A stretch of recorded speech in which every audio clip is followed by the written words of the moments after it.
चलिए देखिएगा, पिछली क्लास में हम लोगों ने, एक मिनट,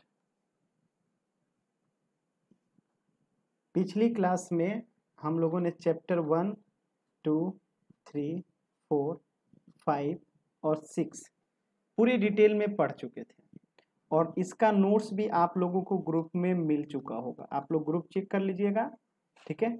आप लोग को ग्रुप में यहाँ तक का नोट्स जो है मिल गया होगा, ठीक है। तो अब हम लोग जो है चैप्टर नंबर 7 ब्रिटिश भारत के प्रति भारतीयों की प्रतिक्रिया देखते हैं और मोस्ट इम्पोर्टेंट मॉडर्न हिस्ट्री का पहला ये टॉपिक है, ठीक है। यानी अभी तक आप लोगों ने जो चीजें पढ़ी है वो मॉडर्न हिस्ट्री का सबसे कम इम्पोर्टेंट टॉपिक था और अब जो आप पढ़ने जा रहे हैं मॉडर्न हिस्ट्री का सबसे मोस्ट इम्पोर्टेंट टॉपिक जो है शुरू हो रहा है, ठीक है। तो जिसमें पहला आपका आज का पहला टॉपिक कौन है? चैप्टर नंबर 7 ब्रिटिश शासन के प्रति भारतीयों की प्रतिक्रिया। तो टॉपिक डाल लीजिएगा यहाँ पे, ब्रिटिश शासन के प्रति भारतीयों की प्रक्रिया। मैं टॉपिक डाल देता हूं, ब्रिटिश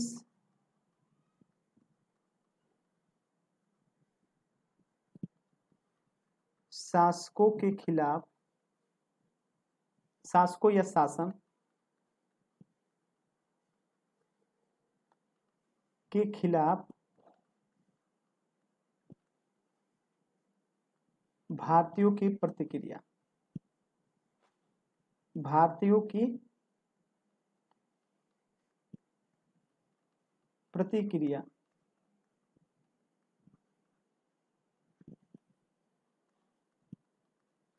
ब्रिटिश शासक या शासन के खिलाफ भारतीयों की प्रतिक्रिया, ब्रिटिश शासकों या शासन के खिलाफ भारतीयों की प्रतिक्रिया, ठीक है। तो इसका सबसे पहले हम देखते हैं एक सामान्य सा परिचय। ध्यान से देखिएगा, इसका हम सबसे पहले देखते हैं एक सामान्य सा परिचय। ध्यान से सुनिएगा, यहां से आपका मॉडर्न हिस्ट्री जो है सिस्टमेटिक शुरू हो रहा है, बहुत ही इंपॉर्टेंट शुरू हो रहा है, ठीक है। तो अभी तक आप लोगों ने जो भी मॉडर्न हिस्ट्री का हिस्सा पढ़ा है वो पूरे मॉडर्न हिस्ट्री का सिर्फ 10% है, ठीक है। आपने अभी तक जो भी चीजें पढ़ा है वो पूरे मॉडर्न हिस्ट्री का, जहां से आपके बीपीएससी क्वेश्चन पूछती है बीपीएससी के रिगार्डिंग, वो सिर्फ 10% आपने मॉडर्न हिस्ट्री पढ़ा है। आपका पूरा 90% शुरू होता है अब से, ठीक है। तो उस 90% का ये पहला मोस्ट इंपोर्टेंट टॉपिक है, यानी अब हम टोटल 9 चैप्टर पढ़ेंगे, सब 10-10 नंबर दे के जाएगा, ठीक ना। तो बहुत ही इंपॉर्टेंट है, ध्यान से समझिएगा। तो सबसे पहले हम इसका एक देखते हैं सामान्य सा परिचय, सुनिएगा। तो ब्रिटिश शासन ने भारत की राजनीतिक, आर्थिक, सामाजिक व्यवस्था में बहुत ही गहरा या आमूलचूल परिवर्तन किया और साथ ही साथ देखेंगे कि ब्रिटिश नीतियों ने भारत को इंग्लैंड का क्या बना दिया? उपनिवेश बना दिया। यानी भारत उपनिवेश बन गया किसका? इंग्लैंड का। और इसी के कारण या इसी के परिणाम स्वरूप देखेंगे कि ब्रिटिश सत्ता के विरुद्ध, यानी ब्रिटिश जो शासन यहाँ पे कर रहे थे, तो ब्रिटिश शासन के विरुद्ध या इनके खिलाफ जो है अनेक आंदोलन दिखाई देंगे, अनेक विद्रोह दिखाई देंगे, अनेक सैनिक विद्रोह दिखाई देंगे।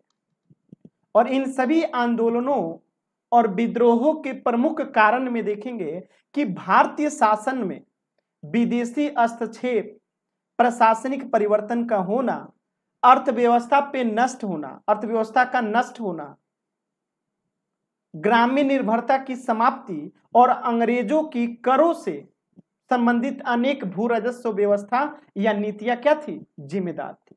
यानी ये जो भी आंदोलन, प्रतिक्रिया या विद्रोह दिखाई देंगे, इसके पीछे अंग्रेजों के द्वारा क्या किया गया? भारतीय शासन में विदेशी हस्तक्षेप था, प्रशासनिक परिवर्तन था, अर्थव्यवस्था का नष्ट होना था, ग्रामीण निर्भरता की समाप्ति थी, अंग्रेजों की करों से संबंधित भू राजस्व व्यवस्था थी। यानी ये तमाम कारण थे जो ब्रिटिश शासन के खिलाफ क्या थी? भारतीयों की प्रतिक्रिया स्वरूप आपको निकलते हुए दिखाई देगी। तो ब्रिटिश शासन के विरुद्ध विद्रोह या ब्रिटिश शासन के विरुद्ध विद्रोह या आंदोलन उनकी बर्बरता और निरंकुशता का क्या था? परिणाम था, जिसने भारतीय जनमानस को क्या कर दिया? अंदर से झकझोर के रख दिया। तो वो इन अत्याचारों के खिलाफ उठ खड़े हुए और इन आंदोलनों को जो है हम बहुत ही आसानी से इस चैप्टर में क्या करेंगे, समझेंगे। तो सबसे पहले हम देखेंगे आप लोगों का एक विद्रोह है जनजातीय एवं नागरिक विद्रोह। ठीक है, तो टॉपिक डाल लीजिएगा जनजातीय एवं नागरिक विद्रोह। जनजातीय एवं नागरिक विद्रोह, नागरिक विद्रोह।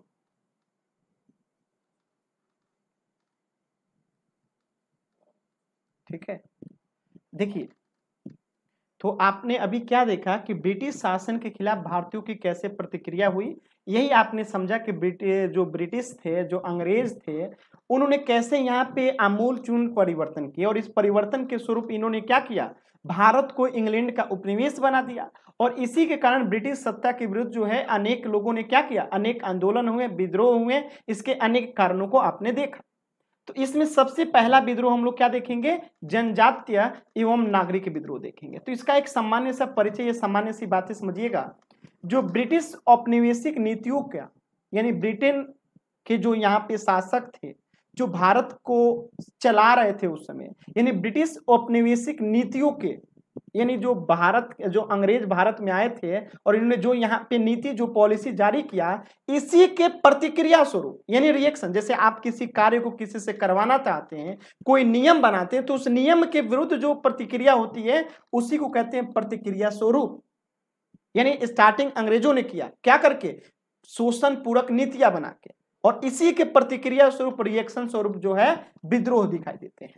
तो ब्रिटिश औपनिवेशिक नीतियों के थ्रू, यानी ब्रिटेन के जो अंग्रेज थे, जो भारत पे उपनिवेश बना लिए थे भारत को अपना, तो यहाँ पे जो इन्होंने क्या किया, नीति पॉलिसी जारी की, तो ब्रिटिश औपनिवेशिक नीतियों के प्रतिक्रिया स्वरूप, यानी जो इन्होंने यहाँ पे नीति जारी की, तो ब्रिटिश औपनिवेशिक नीतियों के प्रतिक्रिया स्वरूप सबसे पहले, यानी सर्वप्रथम जनजातीय विद्रोह हुआ।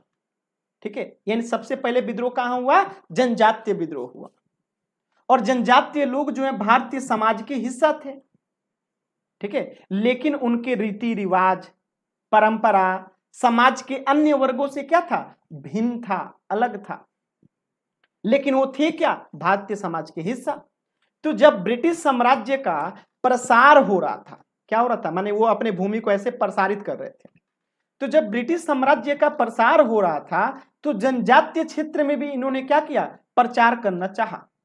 तो जंगली उत्पाद, संसाधन औपनिवेशिक सरकार को क्या कर रहा था, अपनी ओर आकर्षित कर रहा था। यानी जो जनजातीय क्षेत्र था, उस जनजातीय क्षेत्रों में जंगली उत्पाद मिलता है, पेड़ पौधे मिलते हैं, जड़ी बूटियां, बहुत सारी चीजें मिलती है, यानी जंगली संसाधन कह सकते हैं। तो ये जंगली संसाधन जहां पे जनजातीय लोग रहते थे, वो अंग्रेजों को क्या कर रहा था, अपनी तरफ आकर्षित कर रहा था कि ये हमें चाहिए। तो अंग्रेज उसको लेने के लिए अब क्या करेंगे, जनजातीय क्षेत्र में हस्तक्षेप करेंगे। तो जनजातीय क्षेत्रों में हुआ तो जंगली उत्पाद और संसाधनों ने औपनिवेशिक सरकार को अपनी ओर खींचा, आकर्षित किया, और इसी के परिणाम स्वरूप देखेंगे कि उनका अंग्रेजों ने क्या किया, दोहन करना प्रारंभ किया, और इससे जो है जनजातीय असंतोष जो है क्या हुआ, भड़क उठा। यानी जो उस जंगल में रह रहे थे उनके अंदर असंतोष बैठा कि हमारे घर में कोई क्यों घुस रहा है।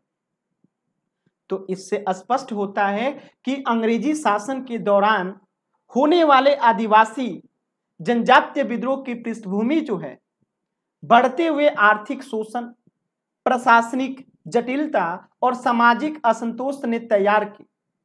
और भौगोलिक स्थिति के अनुसार देखेंगे कि जनजातीय विद्रोह जो है 3 भागों में बांट के पड़ते हैं।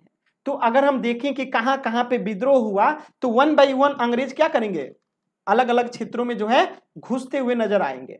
तो इसी को हम कहते हैं कि भौगोलिक स्थिति के अनुसार जनजातीय विद्रोह को हम कितने भागों में बांट के पढ़ेंगे, तो 3 भागों में बांट के पढ़ेंगे। देखिए, तो जनजातीय एवं नागरिक विद्रोह को जो है हम 3 भागों में बांट दिए, एक पूर्वी भारत और बंगाल के विद्रोह, एक पश्चिमी भारत के विद्रोह, और तीसरा दक्षिण भारत के विद्रोह। हम इसे 3 भागों में क्यों बांट रहे हैं, क्योंकि भारत का जो जनजातीय और नागरिक विद्रोह हुए ना, ये इन 3 ही मेजर क्षेत्रों में हुए। ठीक है, यानी एक पूर्वी भारत और बंगाल के विद्रोह हुआ, एक पश्चिम भारत के विद्रोह, और एक दक्षिण भारत। कुल मिला के इन्हीं क्षेत्रों में ही जनजातीय लोग रहते थे। तो आप देखेंगे पूर्वी भारत एवं बंगाल के विद्रोह में सन्यासी विद्रोह, कोल विद्रोह, संथाल विद्रोह, अहोम विद्रोह, खासी विद्रोह, पागलपंथी विद्रोह, फराजी विद्रोह, मुंडा विद्रोह। फिर पश्चिम भारत के विद्रोह में देखेंगे रामोसी विद्रोह, कच्छ का विद्रोह, भील विद्रोह, सूरत का नमक आंदोलन, गडकरी विद्रोह, सावंतवादी विद्रोह, विजयनगरम के राजा का विद्रोह, वेलुथम्पी का विद्रोह, बुंदेला विद्रोह, पाड्यगारों का विद्रोह। ये सारे विद्रोह को हम क्या करेंगे, जनजातीय एवं नागरिक विद्रोह के अंतर्गत 1 बाय 1 पढ़ेंगे। तो इसमें कुछ बहुत इंपॉर्टेंट है और कुछ सिर्फ 1 लाइनर है। तो आप लोगों को अभी मैंने प्रीलिम्स स्पेशल मॉडर्न हिस्ट्री का नोट्स दिया होगा, तो लगभग सारे इसके पीटी जो है नोट्स जो है आपको होंगे। यहाँ पे हम सिर्फ मेजर की बात करेंगे। जैसे में सबसे पहले देखते हैं सन्यासी विद्रोह। ठीक है, तो यहां से डायरेक्टली क्वेश्चन पूछेगा कि सन्यासी विद्रोह किस सन में हुआ। तो इसका सन याद रखिएगा कितना, सन्यासी विद्रोह का। मैं इसको अगले लिखता हूं। तो पहले आप टॉपिक डाल लीजिएगा। ठीक है, यहां पे टॉपिक डाल लीजिएगा, मैं डाल देता हूं पूर्वी एक मिनट,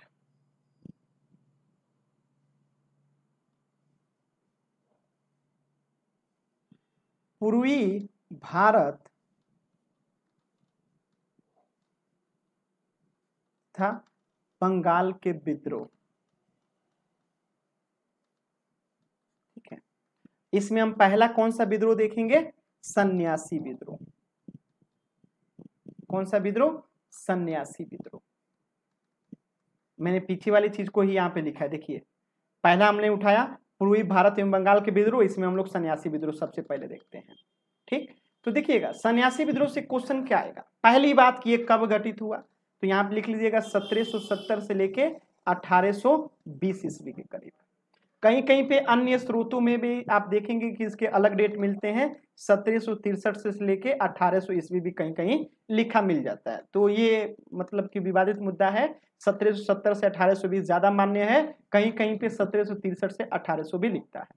ठीक है, तो सन्यासी विद्रोह, अब इसका एक सवाल पूछेगा कि सन्यासी विद्रोह किस क्षेत्र में हुआ, तो इसका लिखिएगा प्रमुख क्षेत्र कौन सा था। प्रमुख क्षेत्र कौन सा था, तो ये था बंगाल। ठीक है, इसके बाद पूछेगा इसके प्रमुख नेता कौन से सन्यासी विद्रोह का, तो प्रमुख नेता में क्या लिखिएगा, गिरी संप्रदाय। ठीक है, गिरी संप्रदाय के सन्यासी जो थे इसके प्रमुख नेता थे। क्या थे, गिरी संप्रदाय के सन्यासी जो थे इसके प्रमुख नेता थे। अब इसकी कहानी सुनते हैं। आपके पीटी में यही पूछेगा कि सन्यासी विद्रोह कब हुआ, इसके प्रमुख क्षेत्र क्या थे, इसके प्रमुख नेता क्या थे। लेकिन इसकी स्टोरी जानिएगा तो चीजें थोड़ी सी आसान हो जाएगी। तो देखिएगा इसकी स्टोरी पूछिएगा कि आखिर सन्यासी विद्रोह कब हुआ और कैसे हुआ। तो देखिए बंगाल में अंग्रेजी राज्य स्थापित होने से वहां एक नई अर्थव्यवस्था की क्या हुई, शुरुआत हुई। कहां पे हो रहा है, देखिए बंगाल में हो रहा है, तो बंगाल की ही बात करेंगे। तो बंगाल में अंग्रेजी राज्य स्थापित होने से वहां पे क्या हुआ, एक नई अर्थव्यवस्था की शुरुआत हुई, जिसके कारण देखेंगे कि बंगाल के जमींदार जो थे और जो कृषक थे और जो शिल्पी थे उनकी स्थिति दयनीय हो गई। यानी वहां के जमींदार, कृषक और शिल्पी की स्थिति क्या हो गई, दयनीय हो गई। और बंगाल में 1770 में आप सभी को पता होगा कि अकाल पड़ा था और कंपनी के पदाधिकारियों की कठोरता को लोगों ने क्या किया, विदेशी राज्य की देन समझा।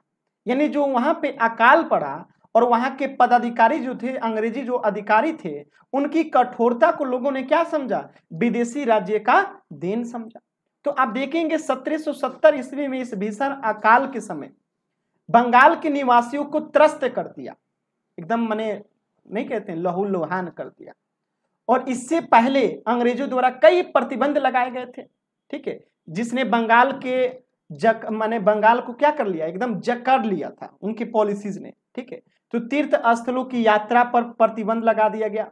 तो आप देखेंगे कि तीर्थ यात्रा पे जब प्रतिबंध लगाया जाता है तो इसी से दुखी होकर शंकराचार्य के अनुयायी थे गिरी संप्रदाय के सन्यासियों ने। किसके, तो शंकराचार्य के अनुयायी थे कौन, गिरी संप्रदाय के सन्यासी लोग। ठीक है, तो शंकराचार्य की सन्यासी थे, अनुयायी थे, गिरी संप्रदाय के सन्यासियों ने क्या कर दिया, अंग्रेजों के विरुद्ध जो है सशस्त्र विद्रोह कर दिया। तो सन्यासी विद्रोह की शुरुआत हुई 1760 ईस्वी से माना जाता है, जो लगभग 1800 ईस्वी तक चला।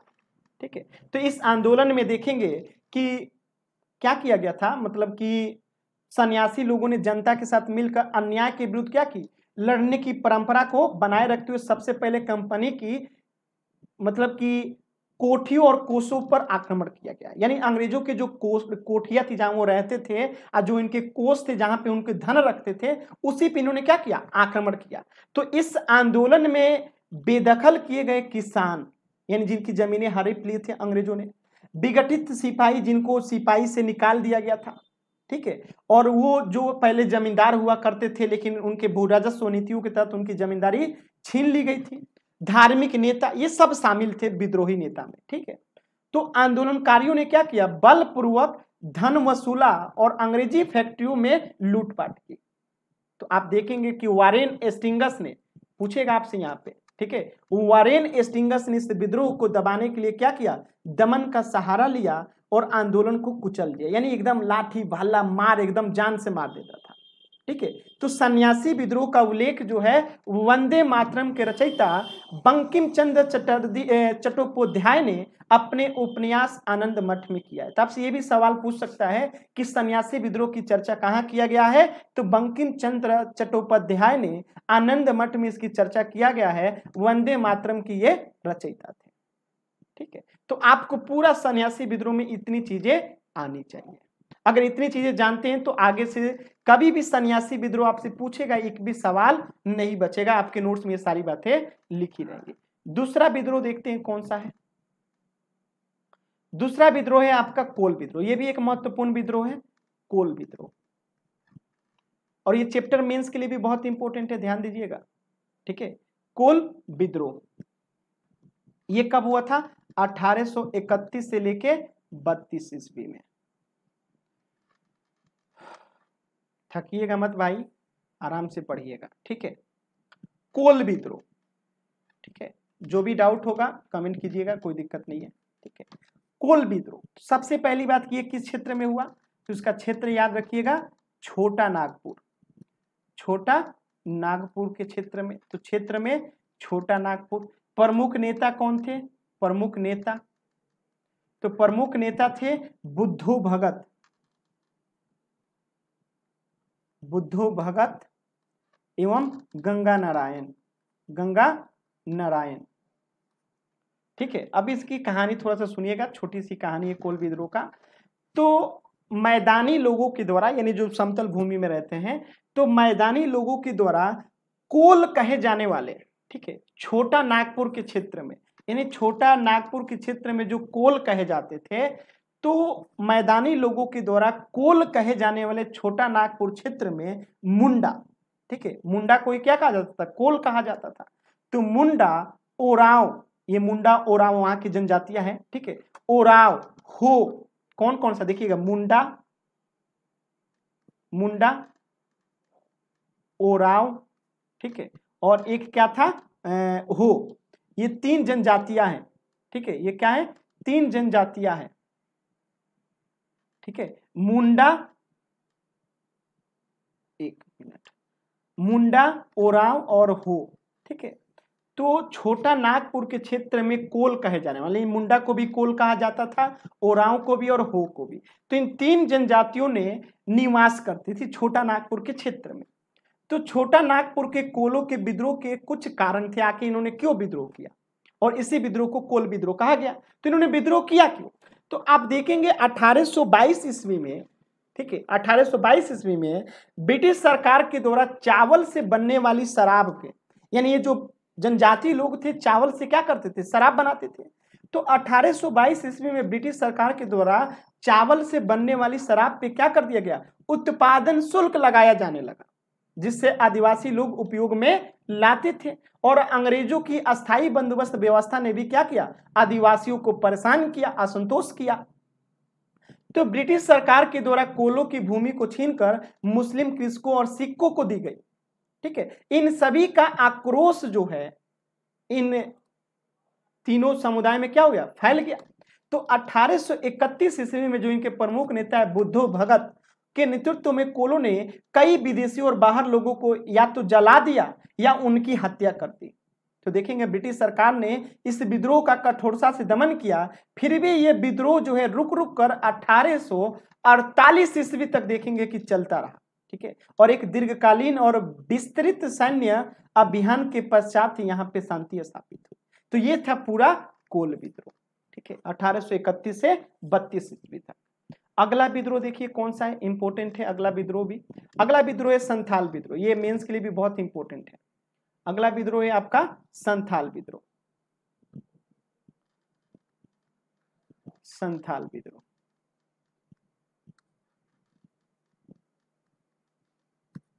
ठीक है, कितना से कितना में, 1855 से 56 ईस्वी में। ठीक है, एक काम करते हैं, रहने देते हैं, आज पता नहीं अजीब सा थकान लग रहा है। ठीक है, रहने देते हैं, बाकी अगला क्लास करते हैं। ठीक है, रहने देते हैं, अगला क्लास अब हम लोग शाम को करेंगे, रहने देते हैं।